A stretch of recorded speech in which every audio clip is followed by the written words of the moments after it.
Hello friends. Today we will discuss about the Indian Contract Act 1872. पहले हम लोग introduction क्या है ये देख लेते हैं।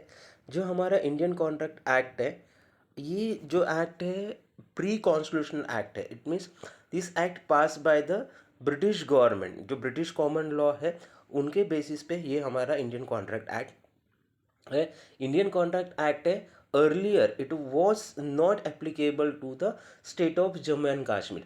आफ्टर 2019 जो Jammu and Kashmir reorganisation act आया था, उसके बाद में ये हमारा एक्ट जम्मू एंड कश्मीर के लिए भी इक्वली एप्लीकेबल हो गया है। उसके बाद में जो हमारा जो इंडियन कॉन्ट्रैक्ट एक्ट है, ये बेसिकली दो पर्सन के बीच में, मतलब प्रोमिसर एंड प्रोमिसी के बीच में जो कमर्शियल रिलेशनशिप क्रिएट होते हैं and rights and duties create होती है कॉन्ट्रेक्चुअल पार्टीज, वो राइट्स एंड ड्यूटीज रिकॉग्नाइज करने का काम करता है। बेसिकली अगर हम लोग ये एक्ट की हिस्ट्री देखेंगे तो ये एक्ट है जो हमारा 18 सेंचुरी में पास हुआ था। बेसिकली ये एक्ट का फॉर्मेशन है 1866 में हुआ था। उसमें बहुत बड़े जस्टिस थे, जैसे कि फॉर एग्जांपल जस्टिस जॉन रोमेली है या एडवर्ड सर एडवर्ड है। उन्होंने ये एक्ट को क्या किया, ड्राफ्ट किया था।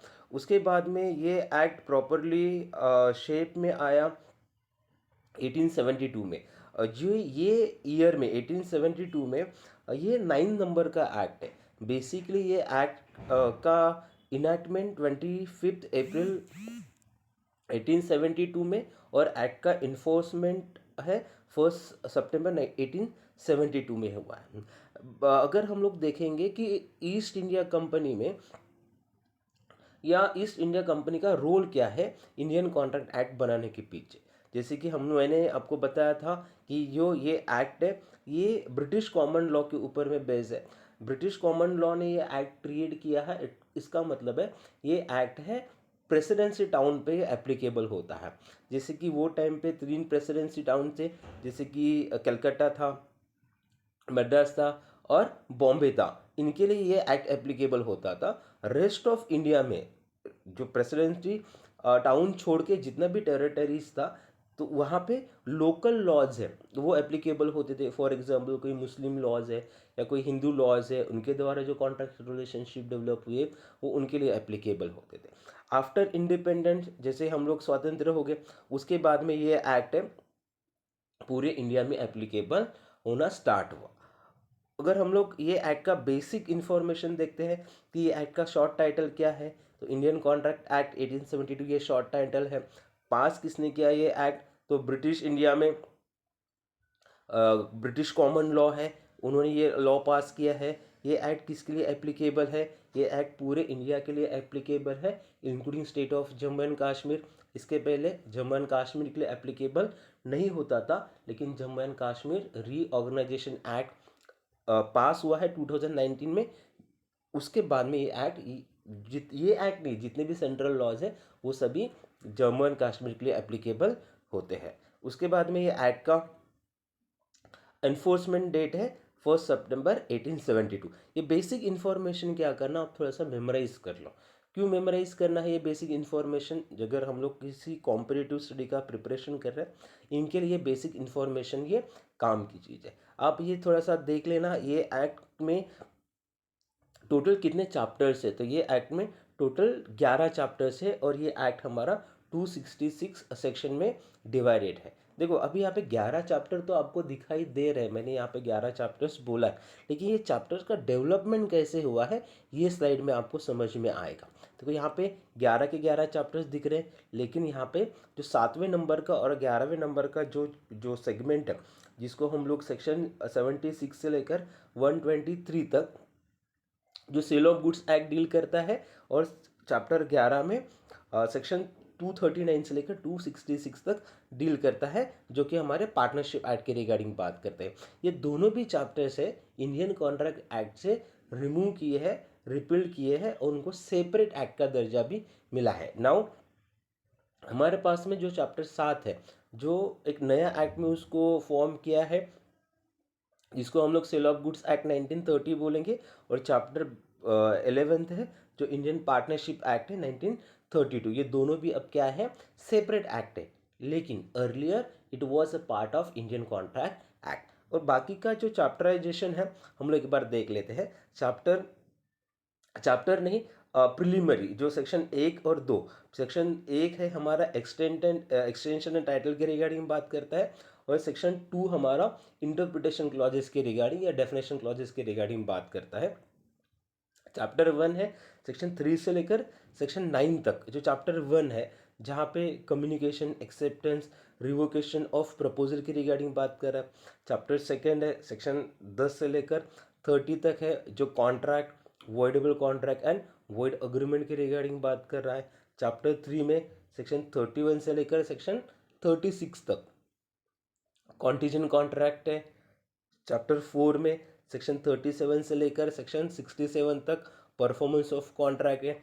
सेक्शन 68 से लेकर 72 तक सर्टेन रिलेशनशिप के रिगार्डिंग बात कर रहा है। चैप्टर 6 में सेक्शन 73 से लेकर सेक्शन 75 तक वो ब्रीच ऑफ कॉन्ट्रैक्ट के रिगार्डिंग बात करें। हमको क्या करना है, ये जो 6 चैप्टर बोले हैं ये हमारे जनरल कॉन्ट्रैक्ट एक्ट के रिगार्डिंग बात करते हैं। जैसे कि अगर हम लोग फॉर्मली बोल भी सकते हैं कि हमारा इंडियन कॉन्ट्रैक्ट एक्ट है, 2 पार्ट में डिवाइड होता है। एक जनरल कॉन्ट्रैक्ट जहाँ से हम लोगों ने अभी देखा है कि सेक्शन 1 से लेकर सेक्शन 75 तक, उसके बाद में स्पेशल कॉन्ट्रैक्ट भी आता है जो कि हमारा चैप्टर 8 में दिया है। ये चैप्टर 8 है सेक्शन 124 से लेकर 147 तक, जो इंडेमनिटी एंड गारंटी की रिगार्डिंग बात कर रहा है। चैप्टर 9 है 148 से लेकर 181 सेक्शन तक बात करता है बेलमेंट। और चैप्टर 10 है सेक्शन 182 से लेकर 238 तक जो एजेंसी के रिगार्डिंग बात कर रहा है। तो ये क्या है, ये हमारा स्पेशल कॉन्ट्रैक्ट है। तो इसका मतलब क्या है, कॉन्ट्रैक्ट 2 पार्ट में डिवाइडेड है, एक जनरल कॉन्ट्रैक्ट और दूसरा स्पेशल कॉन्ट्रैक्ट। अब हम लोग क्या करेंगे, प्रियम्बल देखेंगे एक्ट का, जो स्टार्टिंग में ही दिया है प्रियम्बल। और हर एक एक्ट में जो प्रियम्बल दिया है वो इम्पोर्टेंट थिंग्स है। प्रियम्बल इम्पोर्टेंट क्यों है, बिकॉज प्रियम्बल से हमको ये लेजिस्लेचर है जिन्होंने लॉ बनाया है उनका रियल इंटेंशन क्या है लॉ बनाने के प्रति, ये हमको समझ में आता है। और ये लॉ कौन से नेचर का है, एग्जॉस्टिव या नॉन एग्जॉस्टिव नेचर का है, हमको प्रियम्बल से ही पता चलता है। कि जैसे अगर इंडियन कॉन्ट्रैक्ट एक्ट के प्रियम्बल में दिया है, ये define, amend and certain part of the law relating to contract. तो ये इसका मतलब क्या है कि ये एक्ट क्या किया है, डिफाइन किया है, amend and certain part of the contract. इसका मतलब ये है कि ये एक्ट है एक अपने आप में सेल्फ सफिशिएंट एक्ट नहीं है। अगर हमको ये एक्ट इंटरप्रेट करना है, एक्ट के किसी प्रोविजंस को किसी दूसरे प्रोविजन के साथ में कोरिलेट करना पड़ेगा, तो ही रियल सेंस है लेजिस्लेचर का वो हमको समझ में आएगा।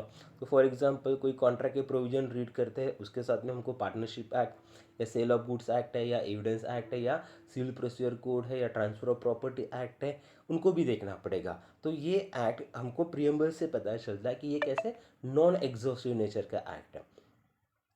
ओके, उसके बाद में हम आते हैं प्रिलिमिनरी टॉपिक पे या प्रिलिमिनरी चैप्टर पे, जो प्रिलिमिनरी सेक्शन 1 और 2 में दिया है।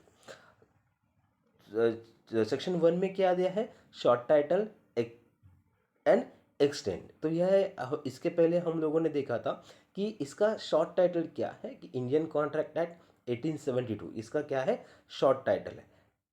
कमेंसमेंट कहाँ तक हुआ है ये एक्ट का एनफोर्समेंट कहाँ पे हुआ है, ये यहाँ पे दिया है कि 1 डे ऑफ सितंबर 1872 में ये एक्ट का एनफोर्समेंट हुआ है। और ये एक्ट है पूरे इंडिया के लिए एप्लीकेबल है। कब से पूरे इंडिया के लिए एप्लीकेबल है, 2019 से ये एक्ट पूरे इंडिया के लिए एप्लीकेबल है। Because Jammu and Kashmir reorganisation act जिस दिन से एनफोर्समेंट में आया है, उसके बाद में पूरे सेंट्रल एक्ट है कश्मीर, जम्मू एंड कश्मीर के लिए इक्वली एप्लीकेबल हो गए। अब हम लोग उसका बेसिक सा थिंग्स देख लिए सेक्शन 1 में। तो हम लोग सेक्शन 2 है, सेक्शन 2 में इंटरप्रिटेशन क्लॉजेस दिए जहाँ पे हम लोग कुछ इंपॉर्टेंट डेफिनेशंस है वो स्टडी करने वाले हैं। देखो यहाँ पे तो 9 इंपॉर्टेंट डेफिनेशंस दिए, आप वो 9 इंपॉर्टेंट डेफिनेशन थोड़े से मेमोराइज कर लो। बिकॉज कभी क्या होता है ना, जुडिशरी में जो क्वेश्चंस आते हैं या आपके नेट के एग्ज़ाम में या डिस्ट्रिक्ट जज के एग्ज़ाम में जो भी क्वेश्चंस आते हैं वो कभी सेक्शन बेस्ड भी क्वेश्चंस आ सकते हैं। इसके लिए आप ये देखना कि सेक्शंस क्या है। इसको मेमोराइज करने का एक इजी तरीका है। आप देखना कि पी ये 3 बार है, मतलब पी, उसके बाद में सी ए, और उसके बाद में आपको R C and C V. ये क्या करना है, थोड़ा सा मेमोराइज करना है। तो पी 3 बार है, वो उसको मेमोराइज कर लो। पी से क्या है, प्रपोजल, प्रॉमिस एंड प्रॉमिस, और उसके साथ में एक्सेप्टेंस भी आता है डेफिनेशन। और सी में दिया है प्रॉमिसर एंड प्रॉमिसी। ये हो गया 3 पी। उसके बाद में C stand for consideration and A stand for agreement. तो आप ये मेमोराइज कर लेना, C A consideration and agreement. उसके बाद में आता है RVCV। आर का मतलब क्या है, रेसिप्रोकल प्रोमिसेस। वी का मतलब है वॉइड, सी का मतलब है कॉन्ट्रैक्ट एंड लास्ट में वी का मतलब है वॉइडेबल कॉन्ट्रैक्ट। आप ये थोड़ा सा मेमोराइज कर लो। हम लोग क्या करते हैं, अभी ब्रीफ में डेफिनेशंस है, और जितने इंपॉर्टेंट डेफिनेशंस है वो एक बार कवर कर लेते हैं। जो डेफिनेशन यहाँ पे कवर नहीं हुई है वो डेफिनेशन आगे कहीं ना कहीं तो भी हम लोग कवर कर ही लेंगे। और इसका मतलब ये नहीं कि यहाँ पे जितने डेफिनेशंस दिए हैं उतने ही डेफिनेशंस हमको रीड करने हैं, नहीं। इसके अलावा भी इंडियन कॉन्ट्रैक्ट एक्ट में पूरे डेफिनेशंस दिए हैं। जैसे कि आपको फ्रॉड का डेफिनेशन है, कोवर्शन का डेफिनेशन है, अंडर इन्फ्लुएंस का डेफिनेशन है, कॉन्टीजेंट कॉन्ट्रैक्ट या वेगरिंग का डेफिनेशन है। ये डेफिनेशंस आपको पूरे जब कॉन्ट्रैक्ट एक्ट पूरा पढ़ेंगे वहाँ पे भी हमको मेमोराइज करने हैं। तो ये कुछ इंपॉर्टेंट डेफिनेशंस है जो हमको सेक्शन 2 में दिए हैं, तो थोड़ा सा एक मेमोराइज कर लेना, ठीक है। अब हम लोग देखते हैं कि डेफिनेशन क्लॉज में पहला डेफिनेशन दिया है सेक्शन 2A में, प्रपोजल का डेफिनेशन। प्रपोजल का डेफिनेशन है वो डेफिनेशन एक निगेटिव और पॉजिटिव ये दोनों भी सेंस में डेफिनेशन दिया है। ओके, निगेटिव क्यों और पॉजिटिव क्यों है, तो हमको ये डेफिनेशन पढ़ने के बाद में समझ में आएगा। देखिए, डेफिनेशन सेक्शन 2 सबसेक्शन ए में प्रपोजल, जिसको हम लोग ऑफर भी बोल सकते हैं, वहाँ पे क्या बोला है, when one person signifies to another his willingness to do और एब्सटेन फ्रॉम डूइंग एनीथिंग। इसका मतलब क्या है कि ये डेफिनेशन है पॉजिटिव भी है और निगेटिव भी है।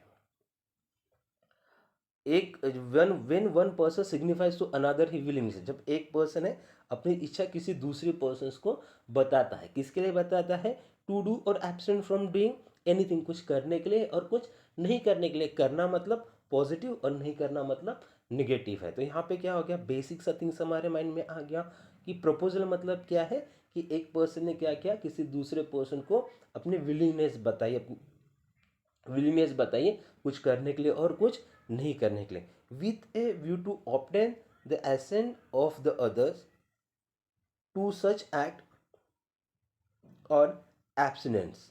तो दूसरा जो व्यक्ति है, with a view to obtain the assent of that others, अगर दूसरे व्यक्ति की उन्होंने सहमति ले ली है, किसके लिए सहमति ली है, कुछ करने के लिए और कुछ नहीं करने के लिए, तो ये क्या बन जाएगा, ये दोनों के बीच में प्रपोजल बन जाएगा। एकदम इजी डेफिनेशन है प्रपोजल की। तो प्रपोजल की डेफिनेशन थोड़ा सा एक बार आप मेमोराइज कर लेना। उसके बाद में जो सेकंड डेफिनेशन है सेक्शन 2B, एक्सेप्टेंस और प्रॉमिस भी दिया है आपने। जो कोई भी पर्सन है प्रपोजल एक्सेप्ट करता है, when the person to whom the proposal is made signified his assent thereto, जब जिस पर्सन को हम लोगों ने प्रपोजल दिया है या ऑफर दी है, वो पर्सन ने क्या हमारी ऑफर को एसेंट दी है, स्वीकृति दी है। The proposal is said to be accepted, जब प्रपोजल उसने एक्सेप्टेड बोल दिया है, a proposal when accepted it became a promise, जिस जैसे उन्होंने प्रपोजल को एक्सेप्टेंस दिया है वो प्रपोजल क्या बन जाएगा, प्रॉमिस बन जाएगा। तो यहाँ पे 2 डेफिनेशन निकलती है, एक एक्सेप्टेंस का डेफिनेशन और दूसरा प्रॉमिस का डेफिनेशन। यहाँ पे 2 पार्टीज भी दिए 3 में, तो कितने 2 पार्टीज कौन से हैं, प्रोमिसर एंड प्रोमिसी। कौन है promisor, the person who made the promise is called a promisor. Promisee कौन है, जिस पर्सन ने कॉन्ट्रैक्ट को एक्सेप्ट किया है या अग्रीमेंट को एक्सेप्ट किया है, वो पर्सन प्रॉमिस ही है। नेक्स्ट डेफिनेशन है हमारी अग्रीमेंट की। अग्रीमेंट का जो डेफिनेशन है सेक्शन 2E में दिया है। अब अग्रीमेंट का डेफिनेशन है, इजी डेफिनेशन है। अग्रीमेंट क्या कहता है कि every promise and every set of promises forming the consideration for each other is an agreement. तो यहाँ पे क्या है, एवरी प्रॉमिस और एवरी सेट्स ऑफ प्रॉमिस जब forming the consideration for each other, जो इसके पहले हम लोगों ने दो पार्टीज देखे थे ना, प्रोमिसर एंड प्रोमिसी, एक दूसरे को उन्होंने क्या किया है, कुछ कंसिडरेशन देने का प्रॉमिस किया है। जैसे उन्होंने कंसिडरेशन देने का प्रॉमिस किया है तो ये क्या बन गया, अग्रीमेंट बन गया। सेक्शन 2G में वॉइड अग्रीमेंट का डेफिनेशन है। वॉइड का मतलब है नॉट एनफोर्सेबल बाय लॉ। कोई भी अग्रीमेंट है वो नॉट एनफोर्सेबल बाय लॉ है, उसको हम लोग वॉइड बोलेंगे। फॉर एग्जाम्पल, कोई अग्रीमेंट है अगेंस्ट द पब्लिक पॉलिसी है, अगेंस्ट द मॉरलिटी है, या ऐसे सब्जेक्ट मैटर है जिस सब्जेक्ट मैटर को लॉ ने प्रोहिबिट्स किया है, ऐसे सब्जेक्ट मैटर पे कोई भी पर्सन अग्रीमेंट करता है तो वो वॉइड रहेगा, नॉट एनफोर्सेबल बाय लॉ रहेगा। सेक्शन 2H में कॉन्ट्रैक्ट का डेफिनेशन दिया है। कॉन्ट्रैक्ट का डेफिनेशन इजी है। जो अग्रीमेंट है वो एनफोर्सेबल बाय लॉ है, वो क्या है, कॉन्ट्रैक्ट है। An agreement by law is called contract. जिसकी सिंपल है कॉन्ट्रैक्ट अग्रीमेंट प्लस एनफोर्सिबिलिटी, ये क्या बन जाएगा, कॉन्ट्रैक्ट बन जाएगा। अब सेक्शन 2IM वॉइडेबल का डेफिनेशन, वॉइडेबल। अब वॉइडेबल का डेफिनेशन है एकदम इजी है। अब वॉइडेबल का मतलब क्या है ये थोड़ा सा आप देख लो। वॉइडेबल का मतलब क्या है कि कुछ अग्रीमेंट सही भी है और गलत भी है। An agreement which is enforceable by law at the option of one और more of the parties thereto but not at the option of the other or others। इसका मतलब क्या है, कुछ अग्रीमेंट है, वो अग्रीमेंट पार्टीज के बीच में होते हैं और वो अग्रीमेंट में coercion, under influence, misrepresentation, fraud, ऐसे एलिमेंट्स के साथ में कोई पर्सन अग्रीमेंट करता है या कॉन्ट्रैक्ट करता है, तो जो जिस पर्सन के अगेंस्ट में ये जो एलिमेंट्स प्ले हो रहे हैं उनके हाथ में क्या है, ऑप्शन है कॉन्ट्रैक्ट को कंटिन्यू या रिवोक करने का। लेकिन जिस पर्सन ने ये coercion, under influence, fraud, misrepresentation play किया है उनके हाथ में वहाँ पे ऑप्शन नहीं है, लेकिन ये कॉन्ट्रैक्ट कंप्लीटली वॉइड नहीं है।